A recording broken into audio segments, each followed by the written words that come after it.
เว้ยมาเร็วอะไรๆเข้ามาดูนะครับเนี่ยความเชื่อความงมงายยังไม่หมดนะครับ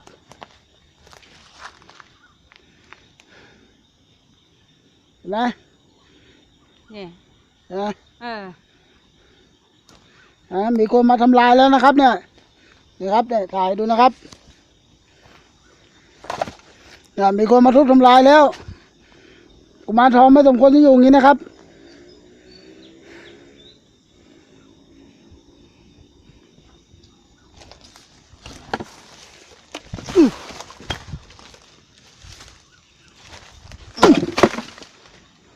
ผักไปดิ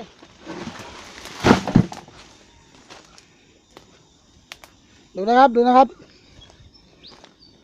ถือกล้องแป๊บนึงเห็นหรือยัง ผมไม่ได้หวังอะไรนะครับเนี่ยแต่ผมไม่ชอบในการกระทำของคนบางช่วงบางกลุ่มนะครับเนี่ยเห็นไหมนี่นะครับเนี่ยคือแต่ก็ไม่ได้แต่ก็คือต้องขอบคุณนะครับเพจของก๊อตดราก้อนมังกรสู้ผีนะครับที่ทำให้ผมรู้ว่าความงมงายกับความเชื่อที่ว่าผิดเนี่ยสอนให้ผมรู้ว่าอะไรถูกอะไรผิดนะครับก็ขอบพระคุณก๊อตดราก้อนมากเลยนะครับนี่ดูนะนี่นะครับนี่อันนี้กันเนี่ยถางไร่ถางคิ้วได้นะครับเนี่ยแถบนี้อีกเนี่ยเอาวะพังไปเลย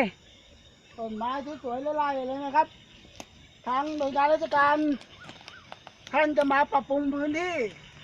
ตอนนี้รถไม่ต้องสนใจครับเพราะว่าทางหน่วยงานราชการเขาต้องทำการปรับพื้นที่นะครับ ตอนนี้คือถ้าทุกอย่างเรียบร้อยแล้วหน่วยงานราชการเข้ามารับเรื่องเรียบร้อยแล้วเนี่ยไม่มีใครจะเข้ามาหลอกลวงชาวบ้านได้อีกและอันนี้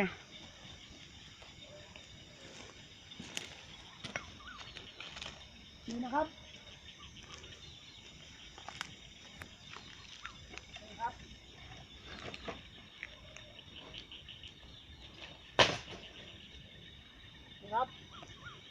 พระพุทธรูปไม่สมควรจะอยู่อย่างนี้นะครับ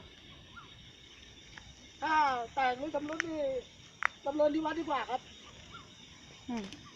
ยุงเร็ว